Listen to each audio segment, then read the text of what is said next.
주님께서 여러분과 함께 성 요한이 전한 거룩한 복음입니다.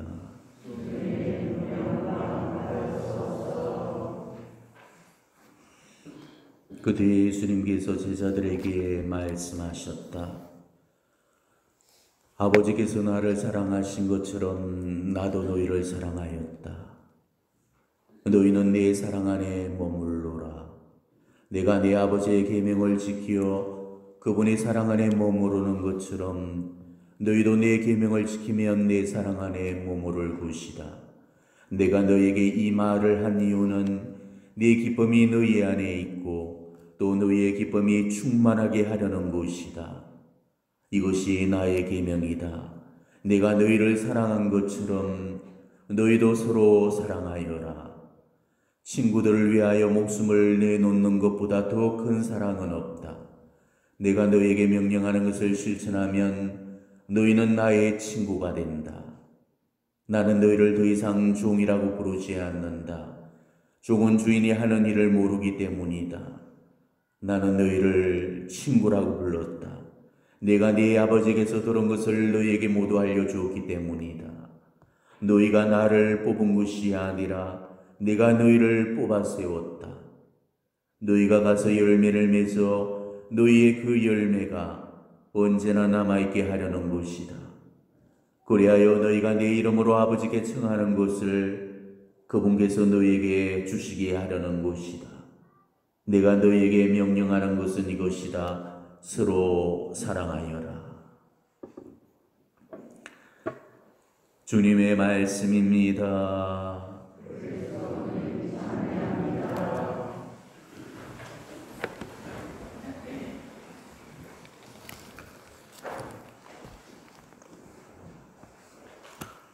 오늘 복음은 우리에게 사랑에 관한 계명을 들려줍니다. 성경을 통틀어서 가장 핵심적인 계명이고 또 성경의 가르침을 단 한마디로 표현한다면 사랑입니다. 이 사랑은 우리 예수님 가르침의 핵심이기도 하죠.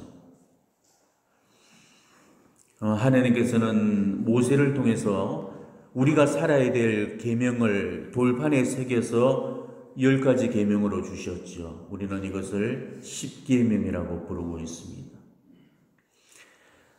그런데 율법을 연구하던 율법학자들이 십계명을 더 잘 지키도록 하기 위해서 유전을 통해서 십계명을 계속해서 발전을 시켜서 마침내 예수님 당대에 이르러서는 모세의 십계명을 무려 613가지 법으로 세분화시켰습니다. 그리고 그거를 다시 수많은 세칙, 부칙으로 쪼개어서 그야말로 이루 셀 수 없을 정도의 많은 법을 만들어 놓았죠. 그렇지만은 예수님이 보시기에는 그렇게 많은 법이 필요 없어 보였던 거죠. 그래서 예수님은 그 율법학자들이 다 쪼개놓았던 그 법들을 합쳐서 다시 십계명으로 환원시켰고, 그리고 그걸 또 다시 하느님 사랑, 이웃 사랑이라는 이 두 계명으로 통일을 시켰고, 그리고 그거를 다시 사랑이라는 하나의 계명으로 묶어 놓으신 겁니다. 예수님은 하느님 사랑과 이웃 사랑의 이 두 계명을 마치 동전의 두 양면처럼 한 가지로 보셨던 거죠.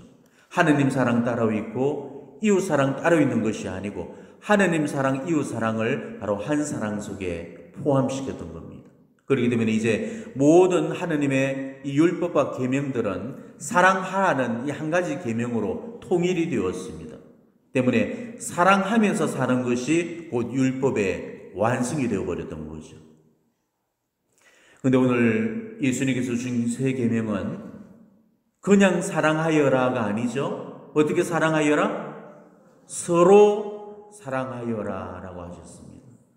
우리는 이 서로라는 이 말에 주목하셔야 돼요. 서로 사랑입니다. 사랑은 혼자 하는 게 아니고 서로 간에 해야 되는 거라는 거죠. 그런데 어떤 분은 오늘 이 서로 사랑하라는 예수님의 말씀을 곡해해서 예수님께서는 서로 사랑해라고 하셨지 혼자 사랑해라고 하지 않으셨다면서 나를 미워하는 사람을 내가 사랑해야 될 이유가 없다고 그런 말을 하던데, 이거는 예수님의 말씀을 대단히 잘못 해석한 겁니다. 오늘 이 서로 사랑하라는 이 말씀 속에는 대단히 심오한 이런 이중적인 의미가 그 속에 깃들어져 있어요. 자, 서로 사랑은 누구하고 해야 될 그런 사랑이겠습니까? 사람들끼리? 물론 사람들과도 해야 될 사랑이겠지만은 사람들 간에만 해서는 안 되는 겁니다. 하느님과도 서로 사랑해야 되는 거죠. 우리는 지금 이 사실을 너무 쉽게 간과해버리는데, 우리의 지금 이웃 사랑이 실패하고 있는 이유가 바로 여기에 있는 거죠. 지금 우리 사랑을 보게 되면은 이웃들 속에서의 서로 사랑이 잘 안 되고 있잖아요. 늘 미워하고 싫어하고 거부하고 밀쳐내면서 지금 이웃들과의 그런 서로 사랑을 못하고 있습니다. 그러다면은 이 왜 이웃들과의 서로 사랑이 잘 안 되는 걸까? 바로 그 원인은 하느님과의 서로 사랑이 안 되고 있기 때문에 그런 거예요. 이웃들과의 서로 사랑이 안 되고 있는 사람은 하느님과의 사랑도 안 되고 있다고 보면 틀림없습니다. 자, 사랑은 하느님 사랑이 먼저라고 그랬죠. 하느님 사랑이 되어야만 이웃 사랑이 되는 겁니다. 때문에 우리는 그 사랑을 하느님과 먼저 해야 되는 거예요. 하느님께서 나를 사랑해 주셨듯이 나도 하느님을 사랑해 드리는 이런 서로 사랑이 하느님과 나 사이에 먼저 이루어져야 된다는 겁니다. 그래야만 우리는 그 힘으로 이웃을 사랑해 줄 수가 있다는 거죠. 하느님도 사랑하지 않는 사람이 어떻게 이웃을 사랑할 수 있겠어요? 내가 이웃을 하느님의 사랑으로 힘껏 사랑하게 되면은 이웃도 바로 그런 나를 하느님의 사랑을 받아들여서 나를 하느님의 사랑으로 사랑을 해주게 되죠. 이럴 때 서로 사랑이 이루어지게 되는 거고, 이게 진짜 사랑이라는 겁니다. 그렇기 때문에 결론부터 말씀드린다면은 하느님과의 서로 사랑이 안 되면은 이웃과의 서로 사랑도 안 된다는 사실과, 그리고 이 서로 사랑은 남이 나한테 먼저 하는 것이 아니고 내가 남한테 먼저 하는 거라는 사실이죠. 내가 남한테 그 사랑을 베풀 때 남도 나한테 그런 사랑을 하게 되어 있다는 것입니다. 우리는 바로 이 두 가지 사실을 반드시 명심을 하셔야 됩니다. 그래야만은 오늘 예수님이 말씀하신 이 서로 사랑을 할 수가 있다는 거죠. 사랑은 일방적인 게 아닙니다. 사랑은 상대적인 거예요. 내가 그 사람을 사랑하게 되면 그 사람도 반드시 나를 사랑해 주게 되어 있습니다. 내가 그 사람을 미워하고 싫어하면 그 사람도 나를 미워하고 싫어하게 되어 있습니다. 이거는 참 신기하죠. 내가 그 사람을 싫어하거나 미워하면 내 감정이 상대방한테 고스란히 전달이 됩니다. 싫다고 말한 적도 없고 밉다고 내색한 적도 없는데 상대방은 그거를 용케도 알아차리고 결국 그 상대방도 나를 싫어하고 미워하게 되어 있는 것이죠. 싫은 내색 안 하고 입 꼭 다물고 있으면 모를 줄 압니까? 속으로는 비웃으면서 앞에서 웃는다고 그거를 모를 줄 알아요? 자기를 좋아하고 자기를 안 좋아하고를 다 알게 됩니다. 말이 나오는 그 통로가 입이듯이 우리 감정이 나오는 통로가 있어요. 감정은 바로 이 감정선을 타고 나오게 됩니다. 바로 이 감정선이 영감이에요. 내가 그 사람을 싫어하는 그 감정이 바로 이 영감을 통해서 고스란히 상대방에게 전달이 되게 되죠.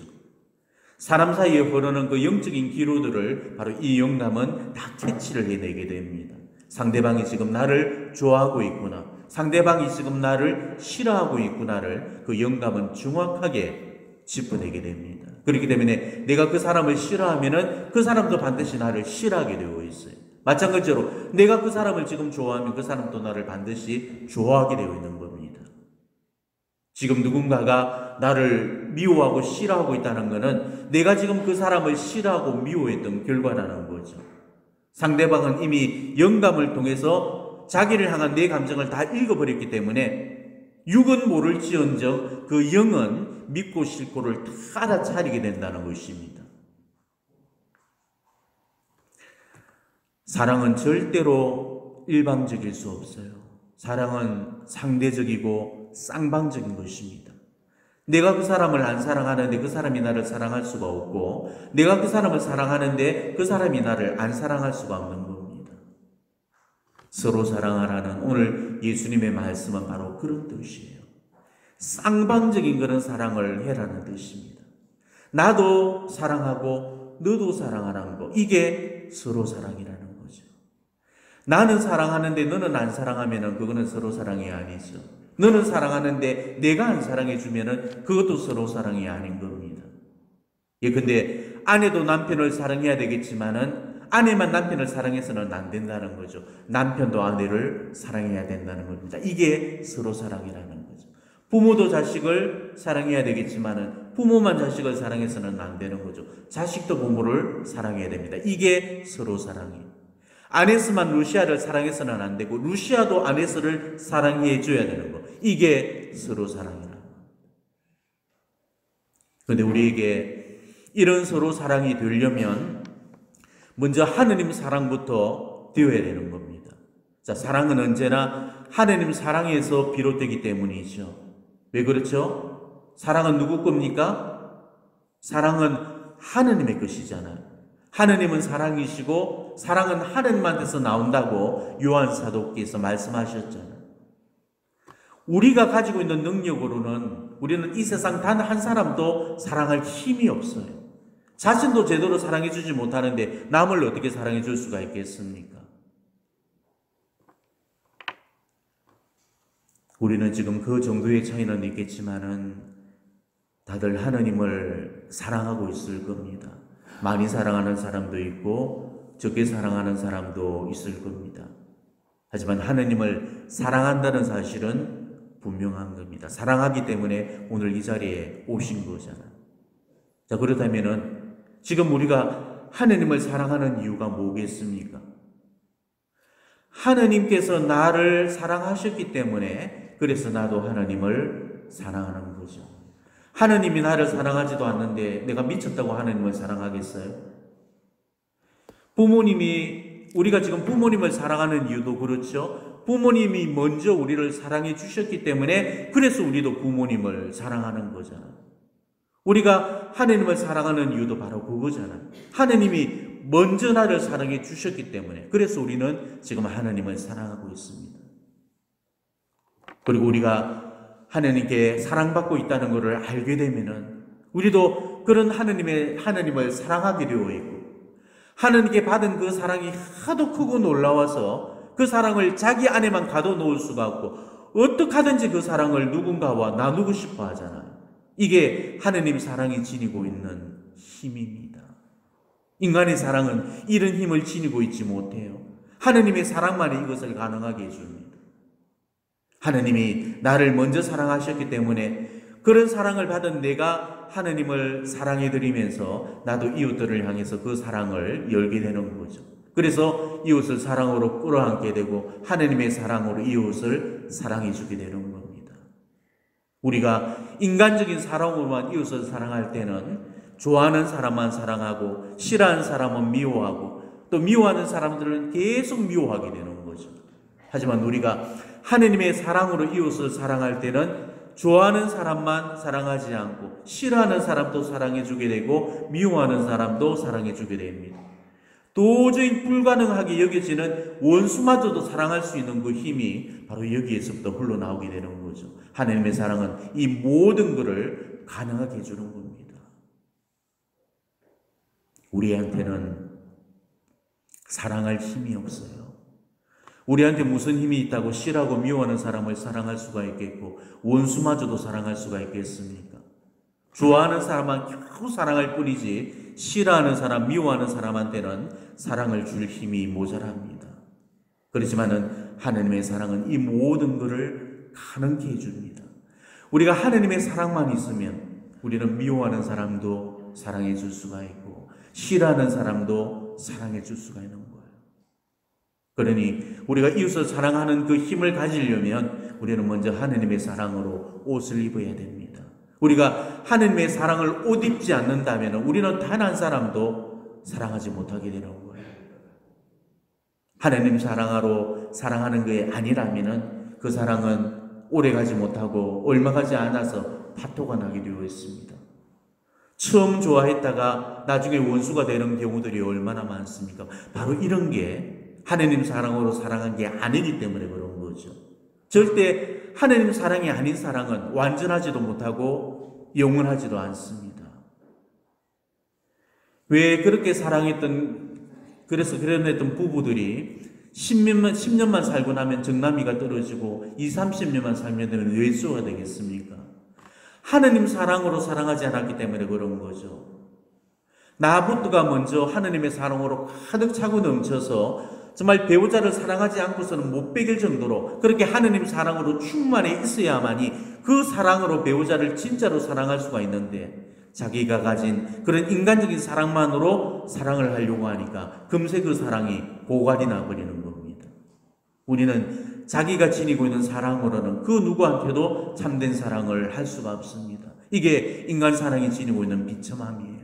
우리는 이런 사랑을 가지고는 참된 사랑 한번 못 해보고 살게 될 겁니다. 그런데도 우리는 다들 지금 이런 사랑만으로 살고 있잖아요.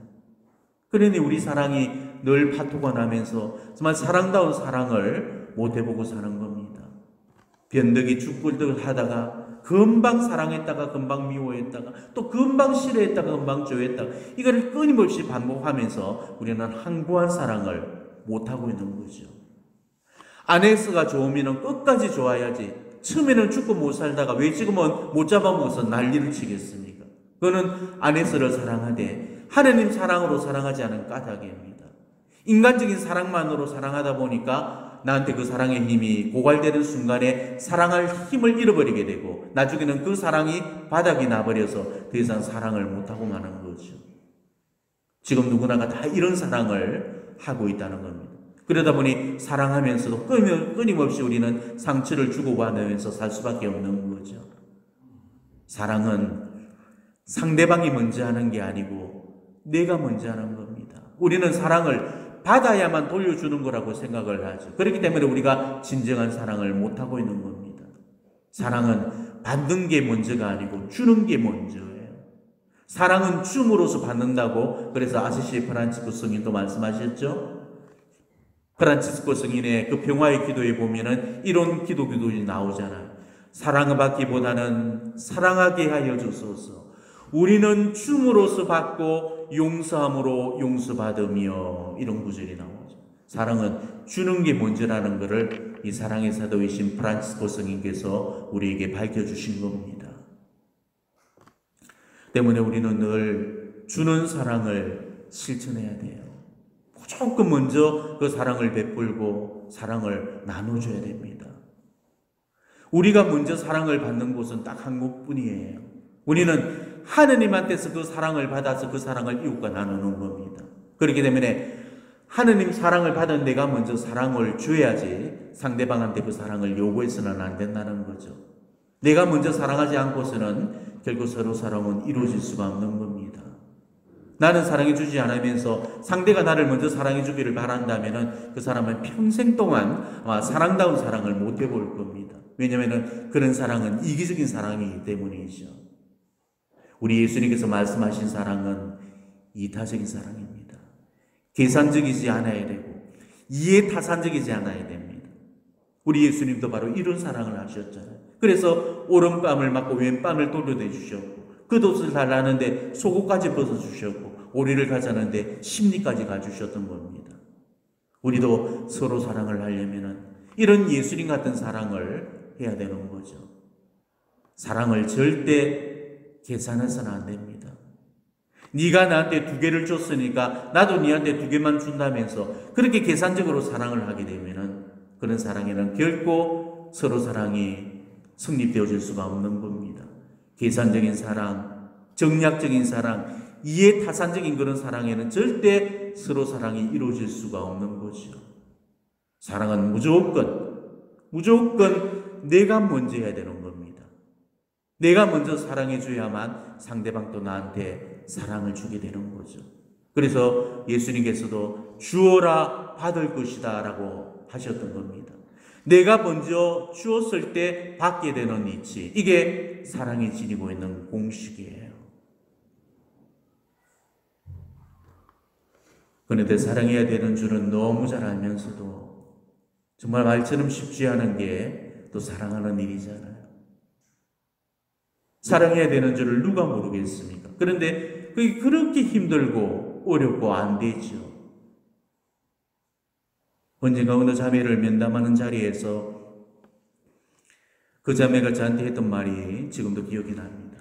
신부님, 사랑하면서 살기가 왜 이렇게 힘이 드나요? 그런데 그때 제가 그 자매에게 대답을 해줬죠. 저도 사랑하면서 살기가 힘들어 죽겠습니다.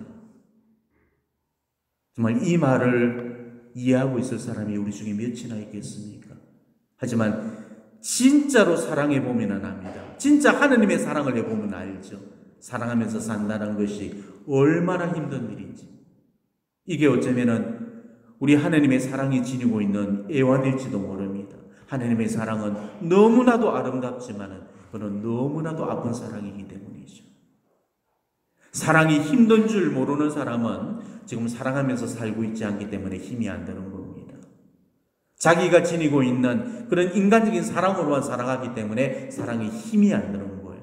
좋아하는 사람만 좋아해주고 싫어하는 사람은 싫어하고 사랑하다가 수가 틀리면 미워하고 또 좋아하다가도 이내 실망해서 싫어지고 친하다면서 호들갑 떨면서 붙어 다니다가도 어느 순간에 싫다고 고개를 휙 돌려버리고 이런 사랑들이 다 인간적인 사랑이죠. 이런 사랑은 본능적인 그런 사랑이기 때문에 힘이 들어가지를 않아요. 하지만 하느님의 사랑으로 사랑하는 데는 얼마나 힘이 들어가고 용을 써야 되는지 몰라요. 미운 놈도 사랑해줘야 되고 싫은 놈도 껴안아줘야 되기 때문에 때로는 정말 불덩이를 끼어안듯이 아프고 숨이 안 쉬어질 만큼 고통스럽습니다. 예수님은 분명히 원수를 사랑하라고 하셨는데 내 인생을 짓밟은 그 인간을 어떻게 사랑해 줄 수가 있겠습니까? 그러니까 내가 가진 사랑으로는 정말 사랑은 고사고 용서도 못 해줄 것 같지만은 그래도 어떻게 하든 용서해 보려고 그 말씀 붙들고 앉아서 사랑으로 끌어안으면서 몸부림치면서 뒹굴어 본다면은 하느님의 사랑이 얼마나 아프고 힘든가를 그때 우리는 알게 되죠. 사랑하기가 너무너무 힘들어서 끙끙거리면서 신음이 올라오고 너무 아파서 눈물을 쏟게 되는 겁니다. 자, 이런 사랑을 해본 사람이라면은 진짜 하느님의 사랑을 체험한 사랑이고 진짜 사랑을 해본 사람이죠.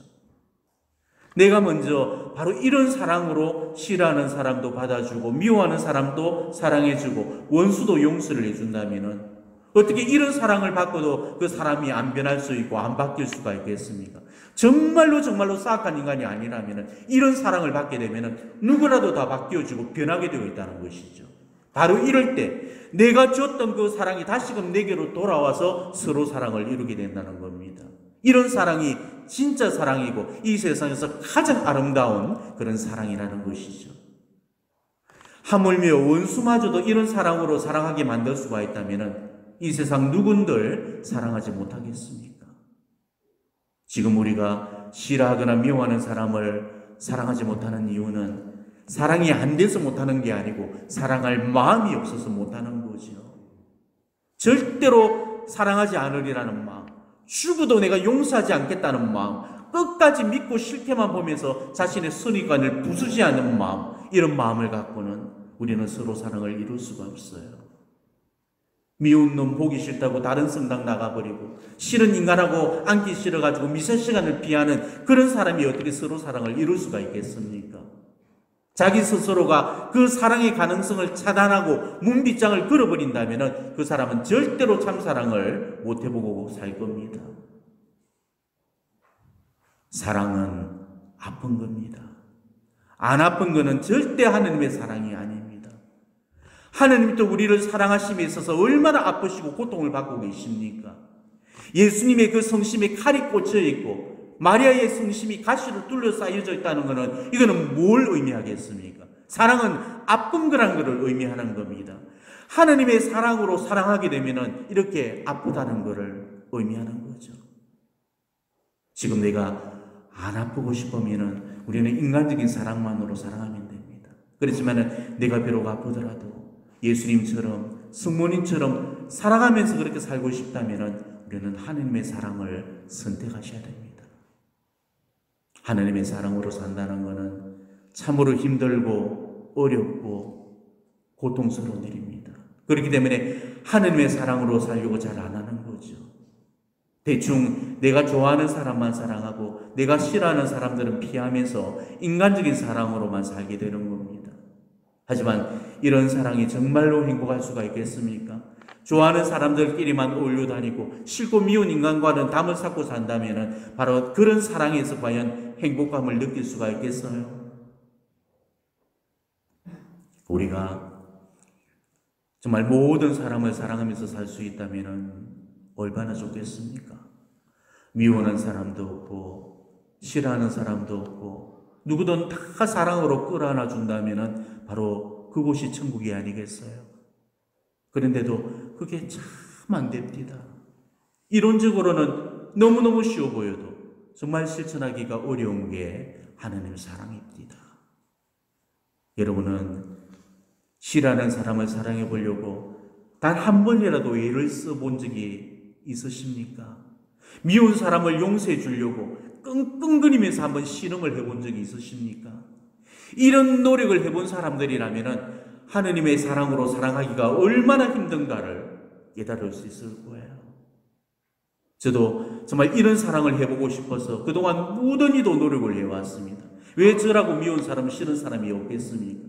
그래도 미워하지 않으려고 하고 그래도 싫어하지 않으려고 하고 어떻게 하든지 미운 사람도 끌어안아주고 싫은 사람도 보듬어주면서 마음에 피를 흘리면서까지 애를 써왔습니다.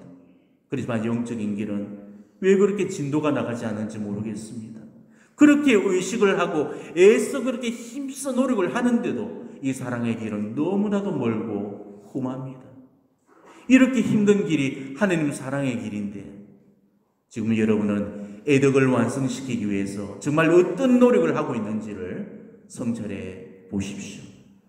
그렇게 기도를 하고 사랑하려고 노력을 하는데도 잘 안 되는 게 하느님 사랑인데 그 어떤 노력도 없이 어떻게 하느님의 사랑을 내 안에서 완성시킬 수가 있겠습니까? 미운 사람, 싫은 사람을 사랑하기 위해서 원수 같은 인간을 용서해 주기 위해서 그 어떤 노력도 하지 않고 살고 있다면 그 사람은 영원히 서로 사랑하라는 오늘 이 예수님의 세 계명을 실천하지 못하실 겁니다. 그게 결국 뭘 의미하는지는 우리는 죽고 나서 깨닫게 될 겁니다. 애덕이 완성되지 못한 사람은 절대로 직천당의 은총을 누릴 수가 없습니다. 다른 모든 덕들을 다 완성시키고도 애덕 한 가지를 완성시키지 못했다면 바로 그 부족한 애덕 한 가지로 말미암아서 어쩌면 천국을 잃어버리게 될지도 모를 겁니다. 우리는 서로 사랑의 덕을 이승을 사는 동안에 완성시켜야 합니다. 하나님과도 서로 사랑을 이루어야 되고 이웃과도 서로 사랑을 이룸으로써 우리는 서로 사랑을 완성시켜야 되는 겁니다. 오늘 복음에 비추어서 각자 자신에게 물어보시기 바랍니다. 여러분은 지금 얼마나 서로 사랑을 살고 계십니까? 하나님과의 서로 사랑과 이웃과의 이 서로 사랑이 나한테서 얼마나 잘 되고 있는가를 살펴보시기 바랍니다. 지금 내 마음은 얼마나 하나님 사랑으로 가득 채워져 있으며 얼마나 이웃들을 지금 하나님의 사랑으로 품어주고 끌어안고 주고 있는지 깊이 성찰해 보시기를 바랍니다. 아멘.